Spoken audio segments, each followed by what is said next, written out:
Bihare, Jaya Kunja Bihare, Radha Madhava, Jaya Kunja Bihare, Jaya Kunja Bihare, Gopi Janna Bhalava, Jaya Giribharadhare, Jaya Giribharadhare, Gopi Janna Bhalava, Jaya Giribharadhare, Jaya Giribharadhare, Yashoda Nandana, Jaya Braja Jana Ranjana, Jaya Braja Jana Ranjana, Yashoda Nandana, Jaya Braja Jana Ranjana, Jaya Braja Jana Ranjana, Jamuna Tiravanachare, Jaya Kunja Bihare, Jaya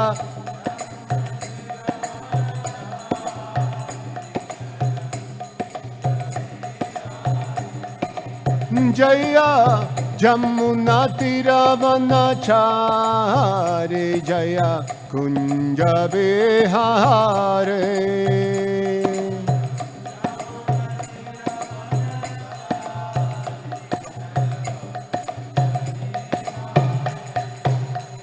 Jaya Radha Madhava, Jaya Kunja Bihare.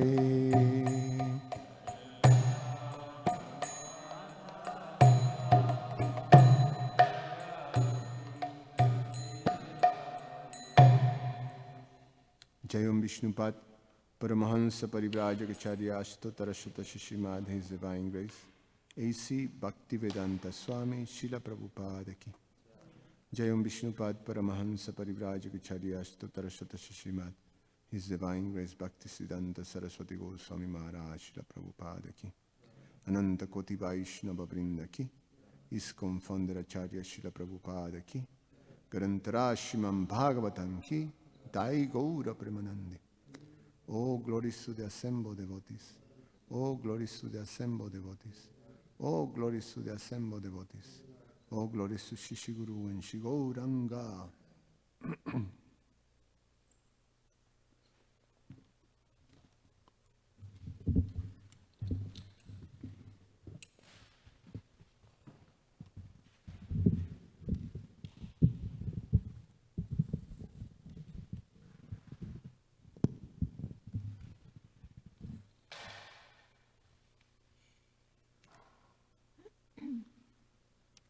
Om Namo Bhagavate Vasudevaya. Om Namo Bhagavate Vasudevaya. Om Namo Bhagavate Vasudevaya.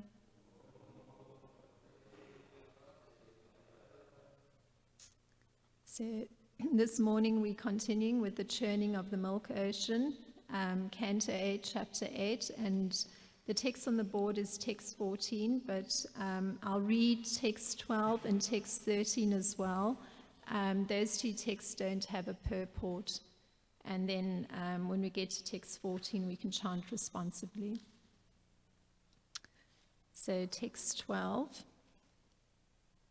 Rishaya kalpayam chakrur abhikshekam yata vidi jagar padrani gandharva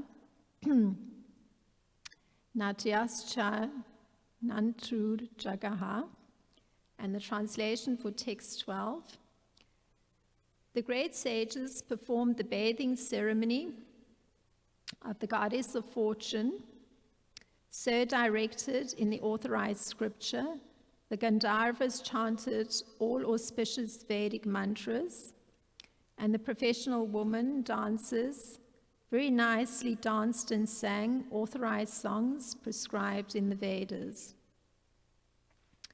And then text 13, Mega Madanga Panava, Murajanaka, Gornukan, Vyanadayan, Shankavenu, Vinas Tumula Nishvanam. And the translation for text 13. The clouds in personified form beat various types of drums known as madangas, panavas, murajas, and anakas. They also blew conch shells and bugles known as gomukhas and played flutes and stringed instruments. The combined sounds of these instruments was tumultuous. And then text 14, which is the one we can chant responsibly. Tato Bishishur Devim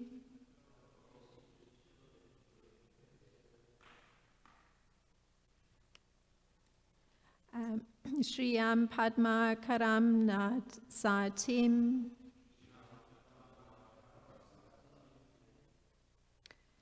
Digipa Purna Kalasai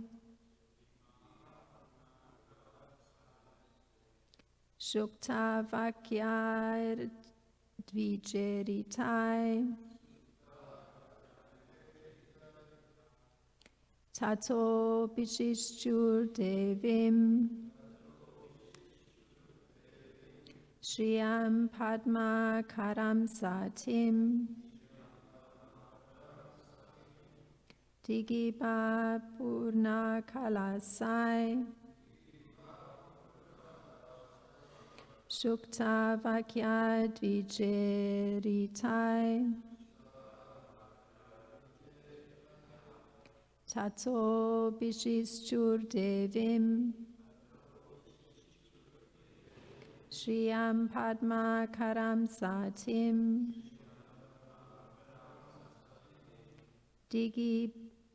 Digipa Purna Kalasai Shukta Vakya Dvijeritai. Please chant.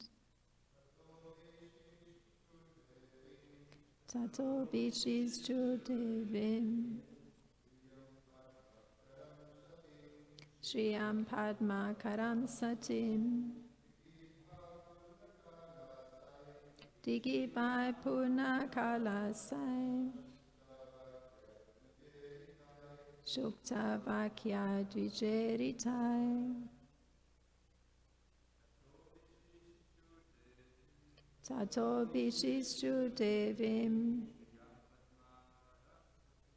Shriyam Padma Karam Satim Digipa Purna Kalasai Shukta Vakya Dvijeritai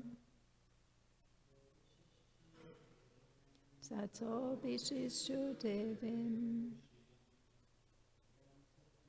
Shriyam Padma Karam Satim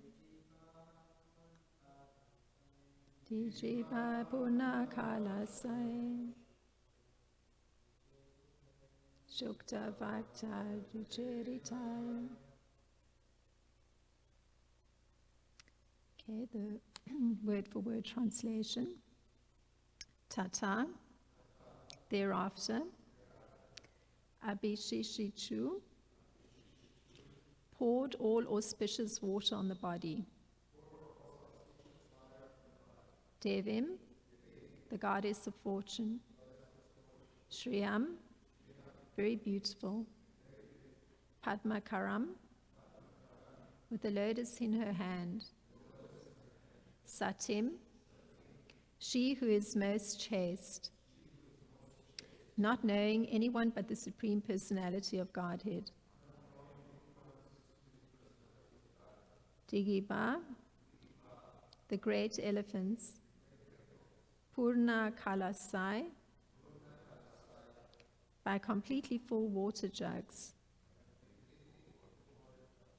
Shukta Vakyai, with Vedic mantras. Dvija, by brahmanas. Ritai, chanted.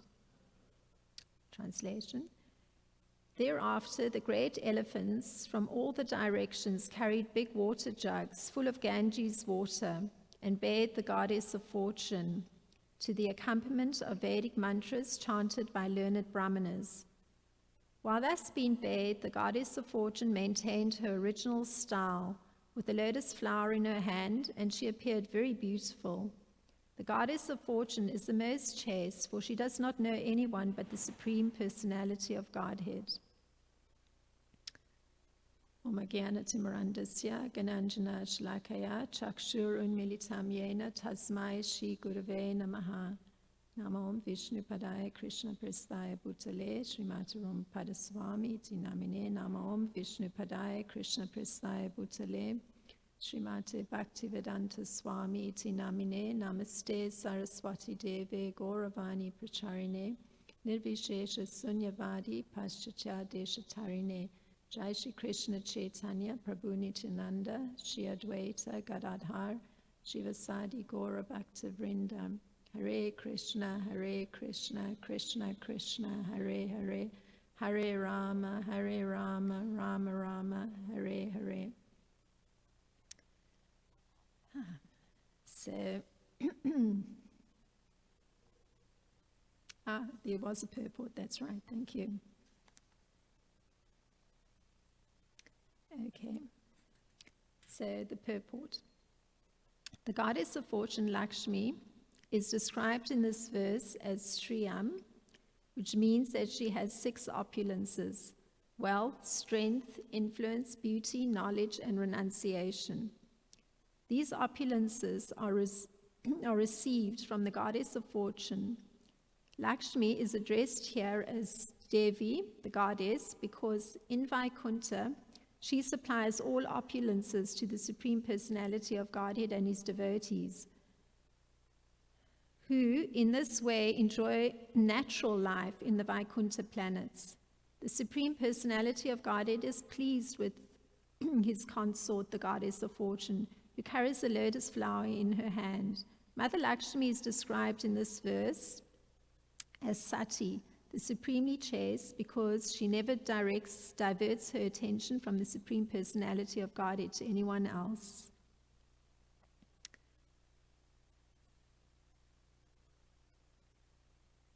So,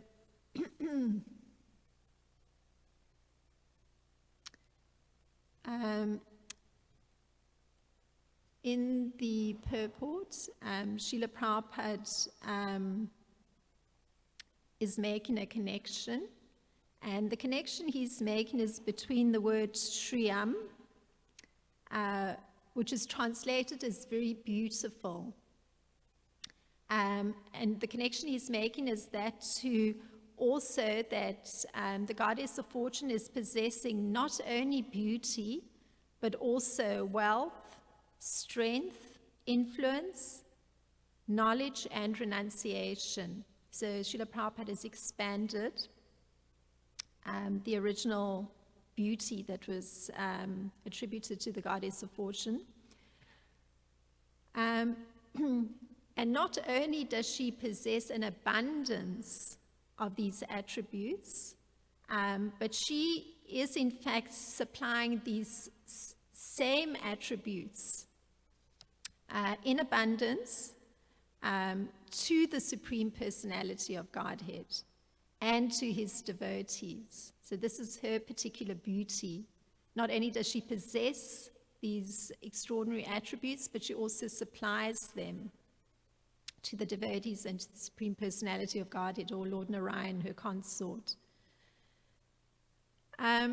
So I thought to look at two of these attributes,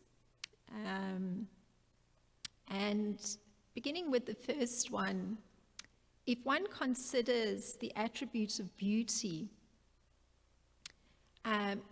there's a particular definition one would have of beauty, and that is that it's something that comes from within the heart, from the soul. So contrary perhaps to the regular definition of beauty, which has more to do with external application or external adornment. And in fact, the criterion that needs to be met for the first definition of beauty, the one that's the beauty coming from the heart, from the soul, is that there has to be purity. So, purity is that which comes from spiritual endeavors. For example, meditating on the Supreme Soul, and in the case of Lakshmi Devi, her meditation on Lord Narayan. Performing austerity, so one doesn't think of beauty being related to the purity of performing austerities, but indeed that's the case. And also the engagement in Vedic studies is allowing for purity to be present, which is enhancing beauty. And following regulative principles, again, it's permitting purity to be there and hence beauty to be manifest. So a very interesting connection. And in particular, what's necessary is that all of these, studying the Vedic scriptures, meditating on the Supreme Soul, performing austerities, and following regulative principles, the result of these endeavors has to be that they're culminating in loving service to the Supreme Personality of Godhead. That's the essential component. Otherwise, the beauty aspect is not there and the purity is not there. It has to be in connection to Lord Narayan or Lord Krishna. And since Lord Shiva has come up very recently in this whole pastime, he has a particular description that he gives connected to this whole concept of purity and its connection with beauty. And he particularly looks at pure devotees, and he says that purity is coming from the fact that within themselves they are sustaining the three Vedas. So, interestingly enough, in Lord Shiva's comparison, he makes, in Lord Shiva's description of that purity being present in devotees, he says that those Vedas are none different indeed from Lord Brahma, Lord Vishnu, and himself. So one takes it by implication, not that Lord Shiva is saying this, but certainly there's great purity and beauty both in Lord Vishnu, Lord Brahma, and Lord Shiva.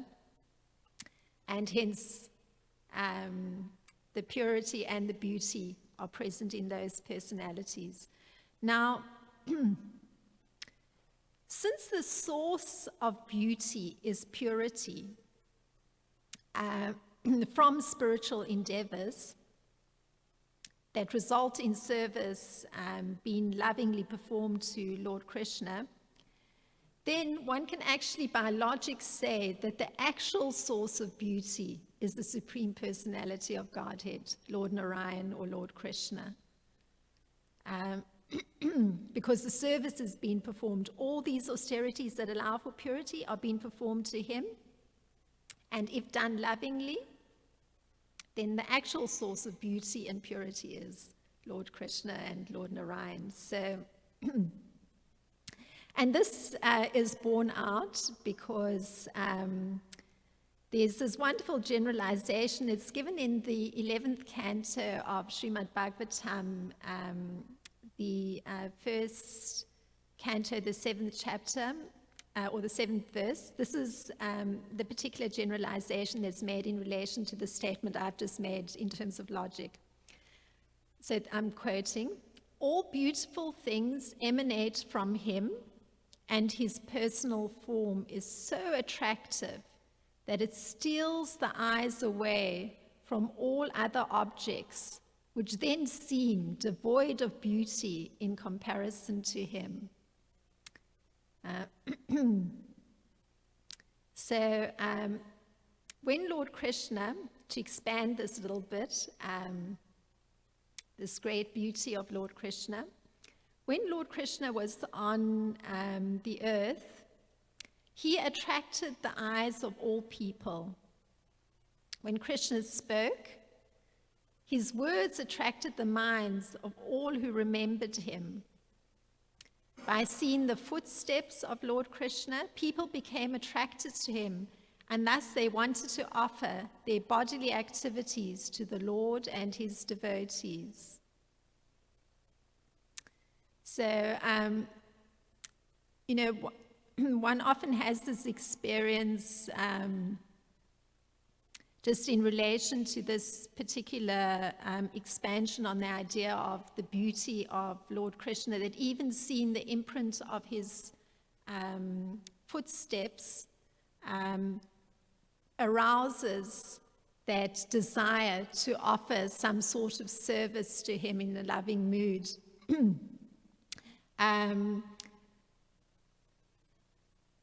Some time back, as a young devotee, I was visiting in New Delhi, and two very nice devotees who were running a very small preaching center, literally, I don't know, the room was like a teeny little box, but somehow they packed in, I don't know, maybe 15, 18 students morning and evening.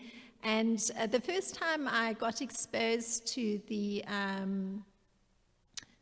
it was a husband and wife team, to the wife, I noticed that her method of greeting was to immediately look at the lower portion of my body, and I was a little shy. And after many years, I realized that, just glancing at the lotus feet of a devotee arouses that same sentiment of wanting to perform some service to a devotee. So I was appreciating, it took me time to appreciate what must have been the position of that devotee, that was her method of greeting, immediately glancing down. Because I was such a young devotee, it was not necessary for her to do that, but something on a personal level, experience-wise, of the loving service or mood of loving service being aroused just by being aware of some aspect of the anatomy of a devotee, and particularly the lotus feet. So now looking at pure devotees, because Lord Shiva had mentioned that what they're carrying within their hearts is actually the Vedas. So what they're actually carrying within their hearts, or how they're sustaining the Vedas, means that they're actually carrying within their hearts the glories of Krishna, which are sung in the sublime verses of the Vedas. So this is what's being carried. It's extremely subtle, because that's what the Vedas are doing. They're glorifying Lord Narayana and Lord Krishna, and the very purified devotees, they're actually carrying those glories of Krishna through the verses. So one can feel very encouraged to learn verses just from that point of view, because one's actually carrying something of the glories of Lord Krishna within the heart. So going back to the beauty of Lord Krishna or Govinda, it's said that even the supreme opulence of the Lord of Vaikuntha, Lord Narayan, who's under discussion here in this verse, it becomes pale in the light of the beauty of Lord Krishna. So there's that comparison that's been made. I have a small deity at home who's called Govinda Hari. And this is a description of Krishna in his form as Govinda, or not a description, but it's mentioned that he particularly has inconceivable spiritual strength to enchant and give pleasure. So I'm very encouraged because I do experience this from my small deity, because even though the deity is literally an inch by an inch, extremely small, there's great pleasure that I always experience just by glancing at his beautiful face. So, and this beauty of Lord Krishna, Govinda, his giving pleasure and his giving spiritual strength, it's actually by the kindness of the spiritual master, because after all, it's the spiritual master who's carrying the glories of Lord Krishna within the heart. So by his kindness towards one, the mercy he's bestowing on one is then receiving that extraordinary spiritual strength just by glancing at the deity, or of course worshipping him even more so. And it's supposed to be that over time, the devotee is getting that opportunity to also develop a direct blissful relationship with the Lord.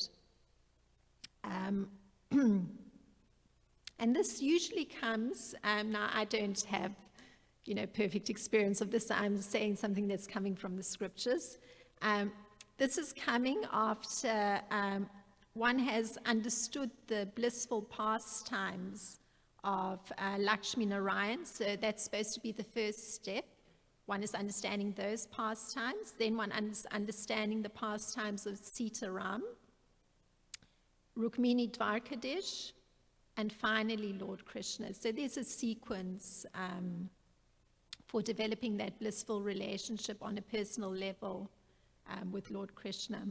And this is again mentioned in the Srimad Bhagavatam in the 11th canto, and this was the second chapter, the 38th verse, where there's mention of this development of the relationship. So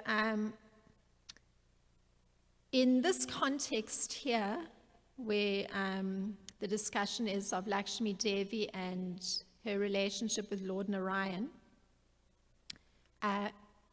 actually Lord Narayan is served with great awe and reverence. And it's not just Lakshmi Devi, it's actually hundreds and thousands of goddesses of fortune who are serving him. So hundreds and thousands of goddesses of fortune are then supplying those attributes of beauty or wealth or renunciation to the Supreme Personality of Godhead. And one doesn't usually think of it that way, but that's what's stated here.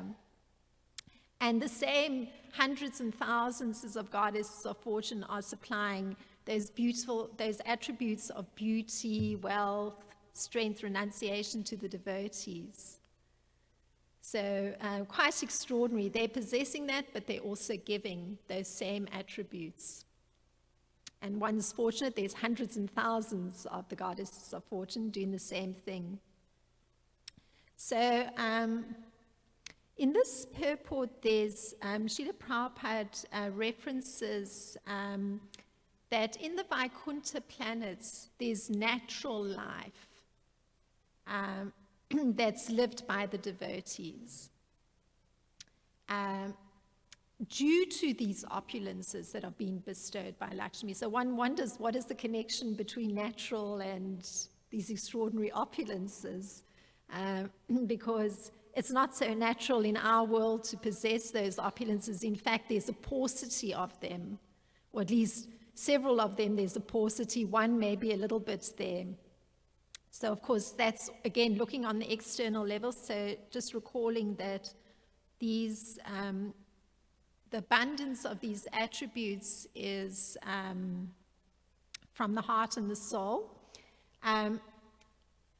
Life is natural in the Vaikuntha planets because there's actual spiritual bliss. And this is due to the devotees having that blissful relationship with the Lord. There cannot be spiritual bliss or without the relationship with the Supreme Lord. So just recalling that all those austerities, etc., it's always done in relationship with the Supreme Lord.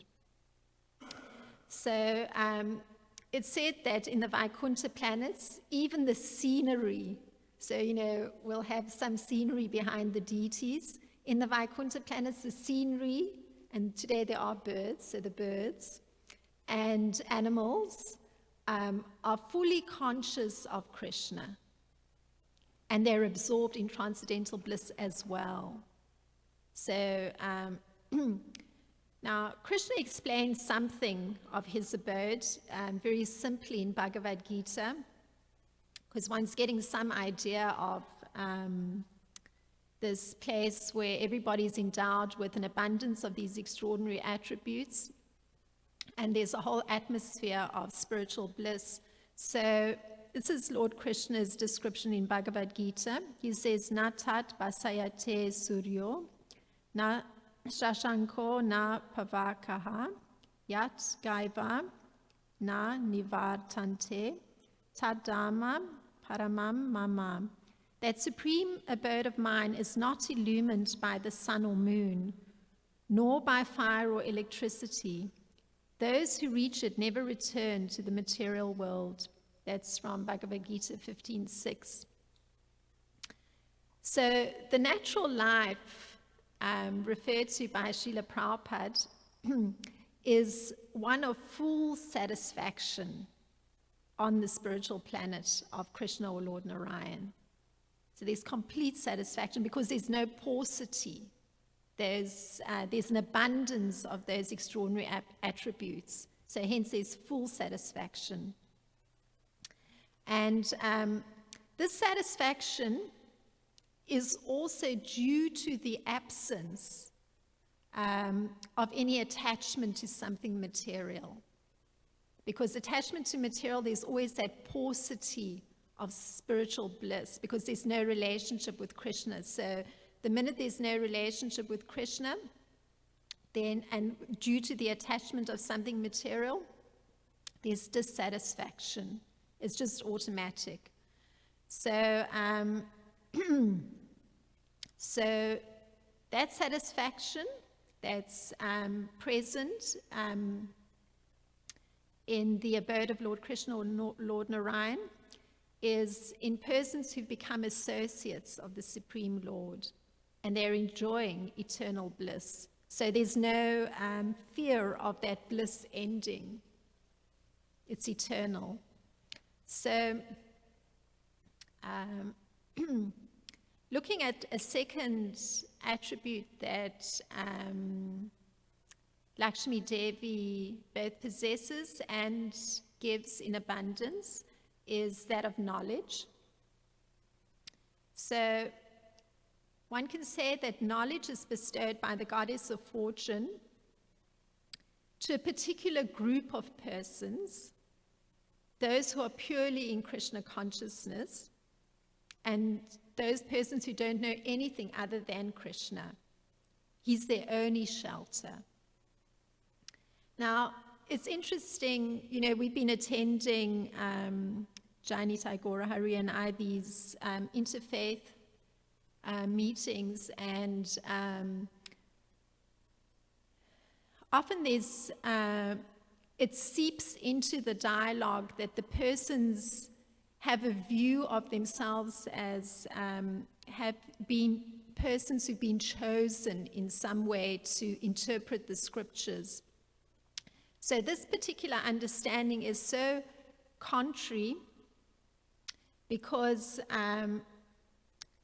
the categorization of persons that are particularly close to Krishna is just by virtue of the fact that they've taken full shelter of Krishna.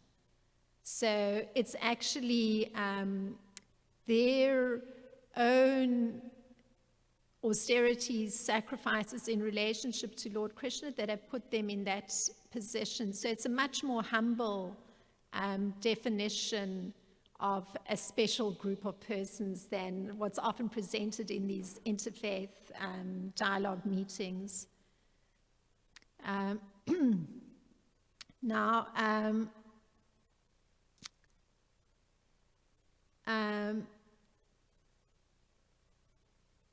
these pure devotees who are purely in Krishna consciousness, they worship the Supreme Lord as one without a second. So just like there's mentioned here that Lakshmi Devi is chaste only to the Supreme Personality of Godhead, it's the same thing with the extremely purified devotees who don't know any shelter other than Krishna. They only have chastity towards Krishna. And this is mentioned also in Bhagavad Gita in the 9th chapter, the 15th verse. When one engages in sacrifice by the cultivation of knowledge, worships the Supreme Lord as one without a second. So these are that particular category of persons. So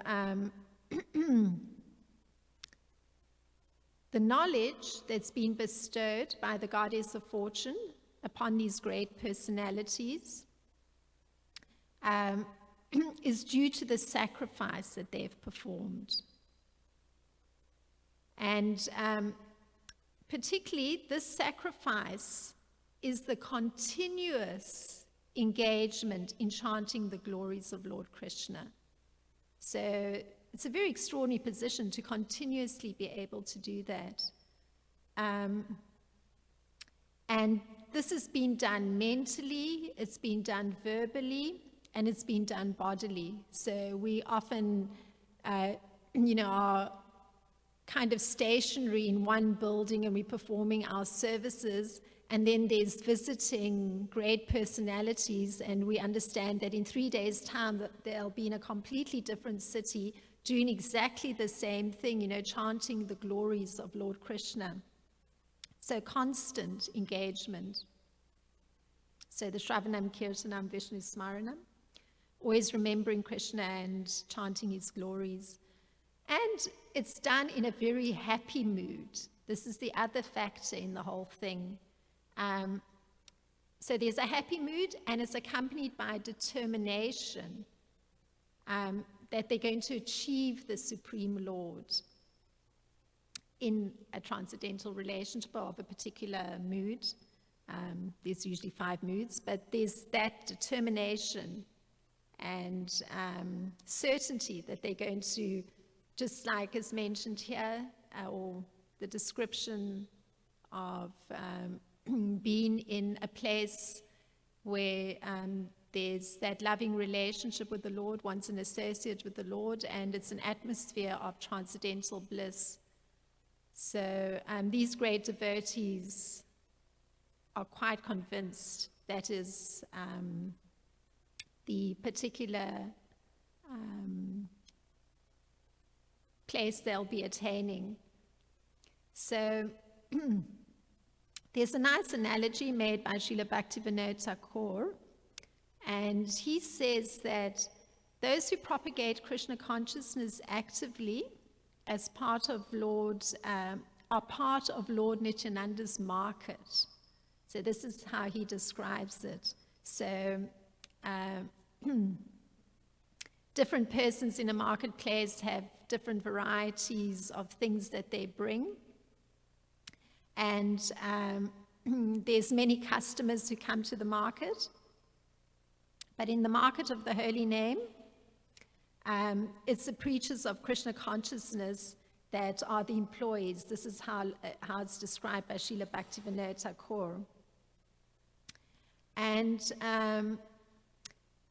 there's a very nice book that came my way recently from Gita Nagari, Sri Godruma Kalpatavi, where there's a commentary by Jayapataka Swami.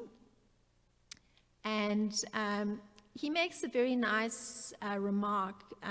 He says one should try to endow himself with mercy, tolerance, pridelessness, and respect for all other living entities. And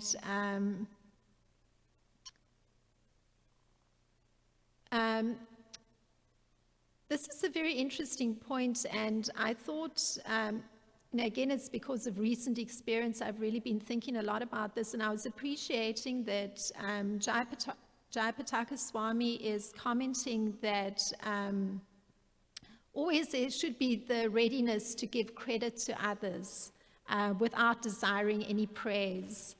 And this has importance of why one should be trying to get these qualities, tolerance or pridelessness and respect for others. It's because one's taking the position in many ways, even in a small, humble way, of kind of being a spiritual doctor. And so if one is intolerant of the persons that are coming, then it's very hard to treat the persons. So the importance of trying to, as Jayapataka Swami Maharaj says, it's trying to endow oneself with these particular qualities. And Lakshmi Devi, she's bestowing knowledge in persons who are becoming convinced of Lord Krishna's opulence and mystic power. So, as Srila Prabhupada says, unless one is convinced of the different opulences of the Supreme Lord, he cannot engage in devotional service. And then when one knows these opulences, factually knows them through gradual cultivation, then there's no option but to surrender to him. And this knowing of the opulences of Lord Krishna is something even like reading this simple verse here of the bathing of Lakshmi Devi and the particular opulences that she's bestowing, knowing that those are the opulences of the Lord. And also there's, I just extracted one statement from the Brahma Samhita on this point. And this is about Lord Krishna. Like a diamond, the central self-supporting figure of self-luminous Lord Krishna stands as the central source of all potencies. So I'll read it again because it's so relevant to this discussion. Like a diamond, the central self-supporting figure of self-luminous Lord Krishna stands as the central source of all potencies. And that's from Sri Brahma Samhita 5.3. So we get an idea, something of where Lakshmi Devi is situated in relation to Lord Krishna, just by understanding that he's actually the source of all potencies, but she's taking on the role that appears she's actually bestowing the particular attributes of wealth, beauty, renunciation to Lord Krishna. So intertwined they are. So these are some thoughts. If anybody has some thought on this particular verse, or the other two that didn't have any purport to them? Hare Krishna. Thank you for your class.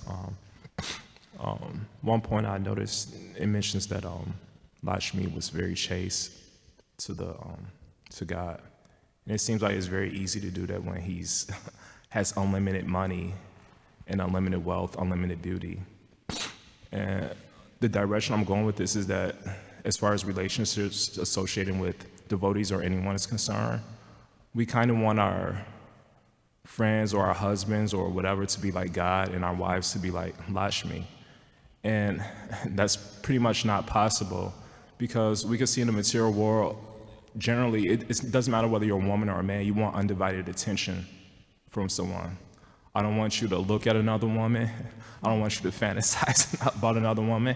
And the thing I appreciate about Krishna is that he kind of simultaneously kept this promise and broke it when he was dancing with the gopis.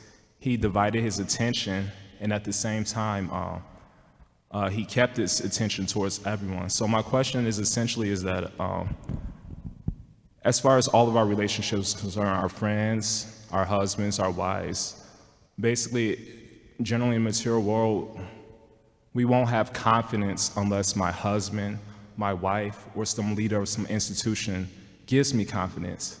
I won't be enthusiastic unless my husband, my wife, or whoever, says I'm valuable. So how can we give up this notion of, expecting people to be like God or the goddess of fortune in our relationships, and then we become very morose when they don't meet our expectations? It seems like that's very detrimental to our Christian consciousness. So can you expand on that point of how we shouldn't even depend on devotees most of the time for our worth, for our value, because everyone's under the most material nature. We all have our faults. So our worth should only essentially go to God. So can you expand on those points a little bit? So the question was,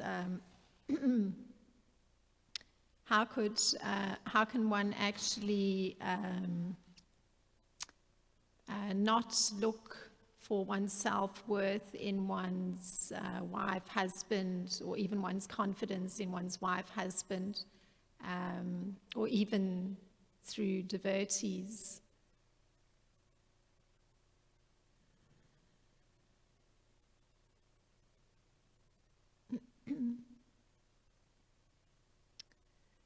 Well,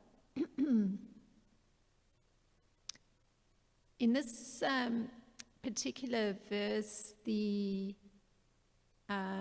main point had to do with receiving particular attributes. So they've been bestowed upon one, and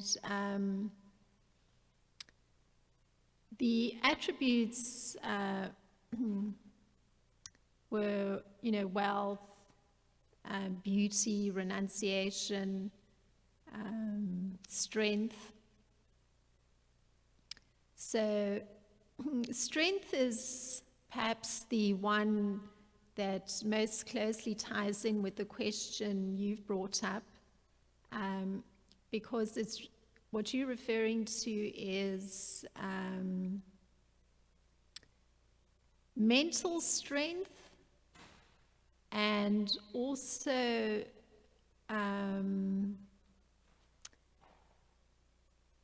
a kind of reconfiguration of the ego, which is also, on the mental plane. It's the concepts one holds of oneself. So if one finds oneself in a position that as one's practicing Krishna consciousness, one's aware that there's struggle with one's self-worth or one's confidence, then naturally it seems to make sense that one will look externally for that confidence or sense of worth, and certainly from somebody that one's very close to. One will look for some reinforcement for the actions one performs or the statements one makes, or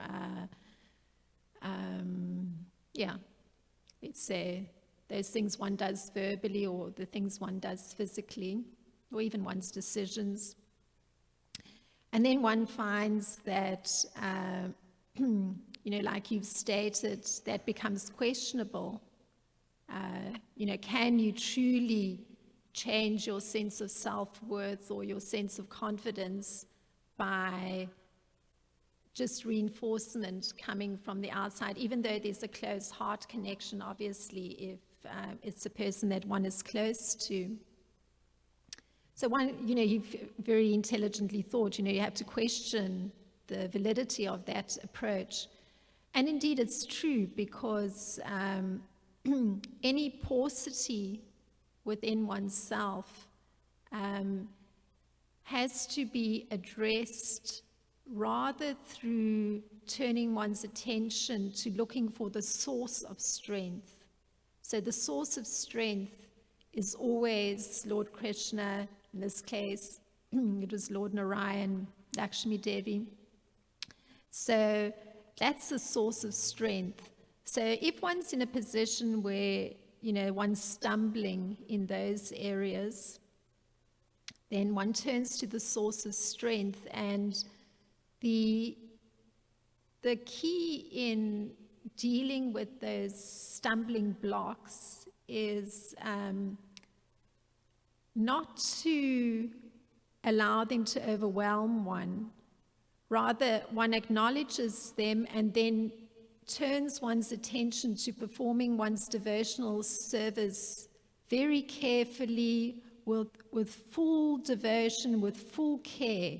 So that's how one is actually connecting to the source of strength. So it means that one is aware of the paucity, but one pushes it to the background and concentrates, puts all one's energy into performing service very nicely to the best of one's ability, with great care, being extremely conscious the purpose for why one is performing that service. And at the same time, one can fervently pray to overcome those stumbling blocks, but at no time should one actually let the stumbling blocks override the devotional service, because then it means you're falling away from the source of strength.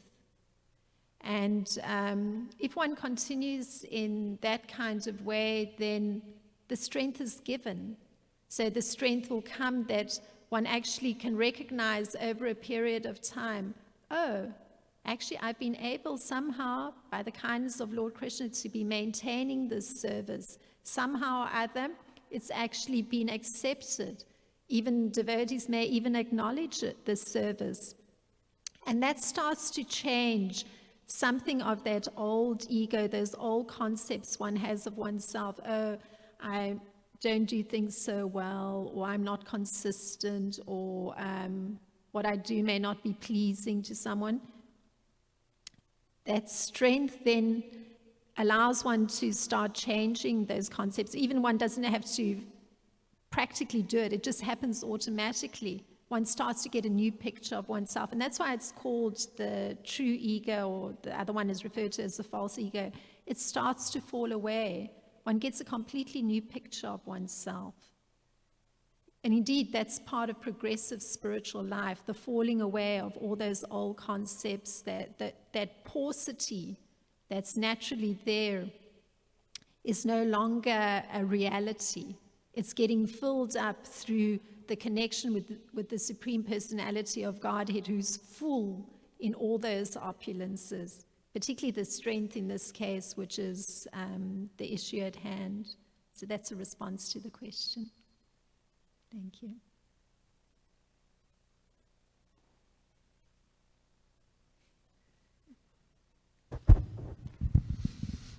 I'm wondering if you can help me understand what the right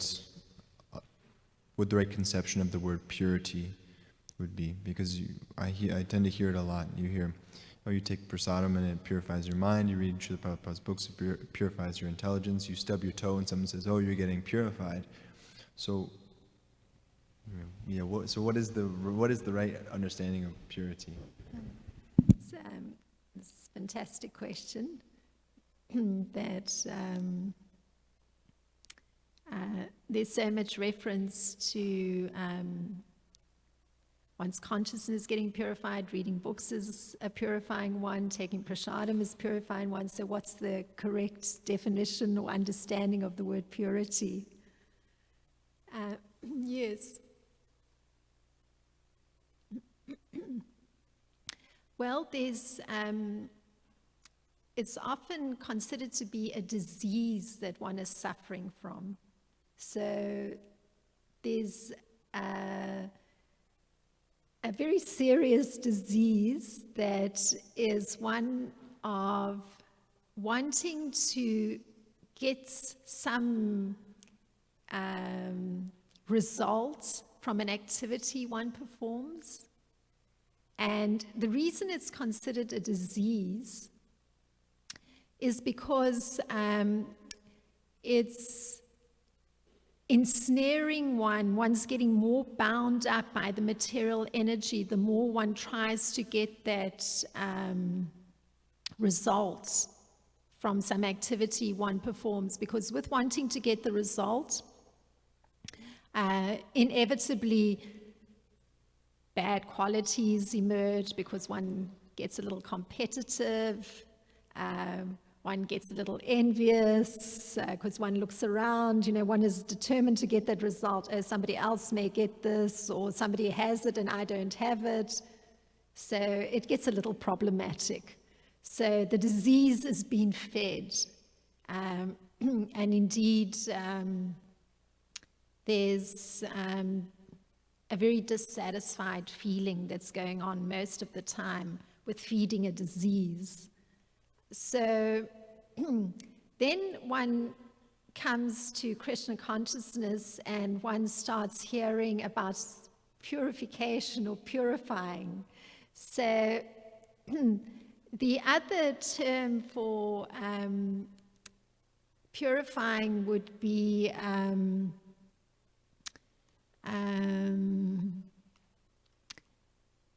treating a disease that's there.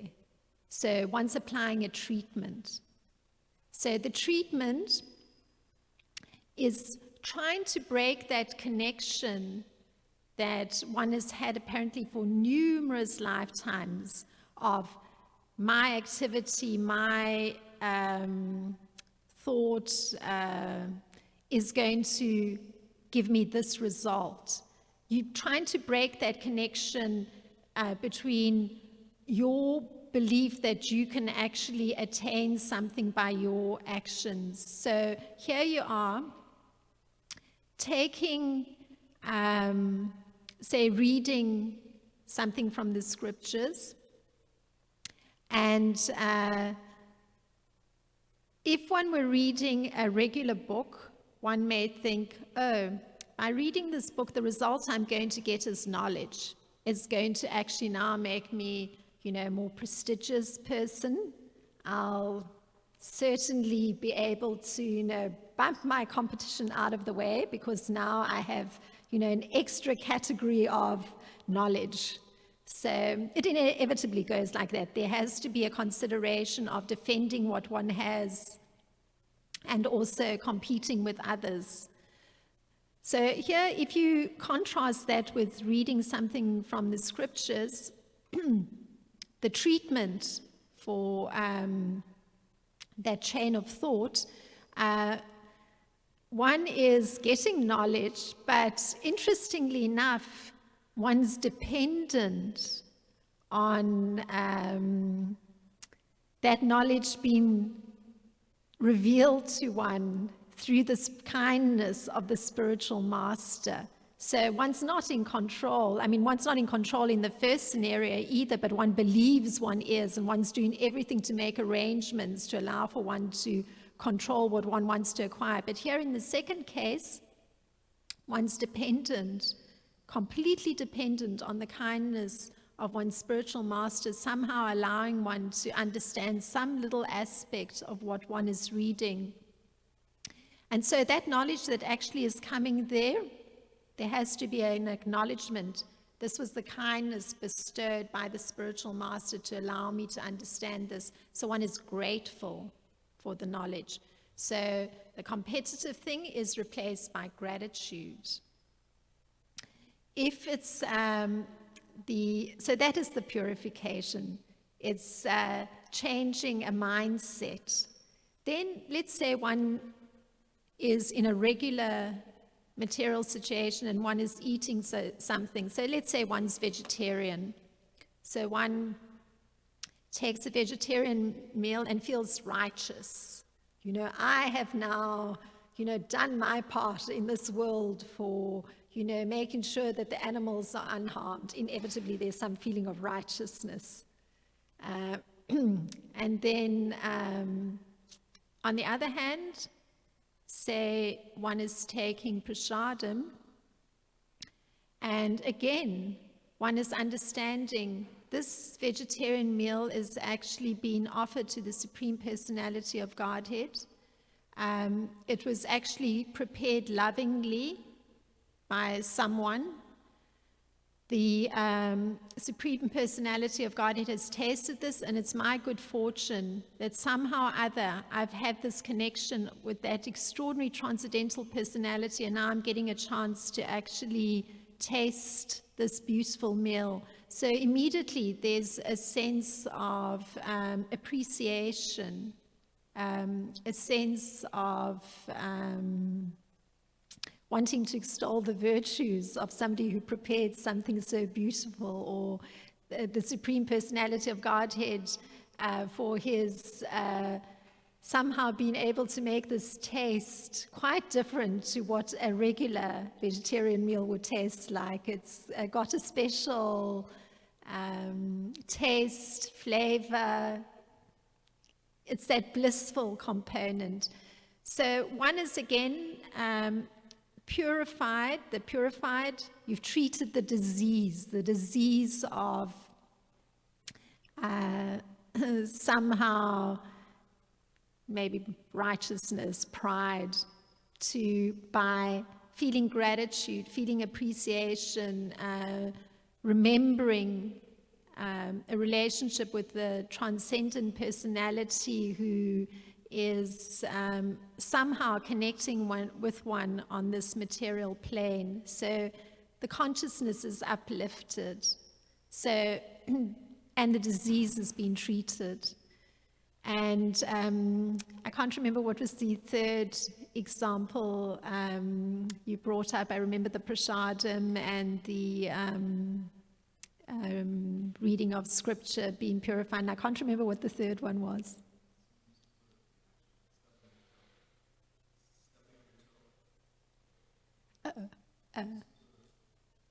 Some sort of injury or stubbing your toe, So there may be some difficulty that's experienced on a material level, and then the natural thing is to feel a little depressed or a little unhappy because, one has not been able to move freely in one's quest for controlling everything and making the perfect arrangements and getting the results one was heading for. So, and on the, purifying plane, it's having heard from devotees, having heard from the scriptures that the particular difficulty one runs into is actually kindly being arranged to allow one to drop some of that diseased way of looking at things.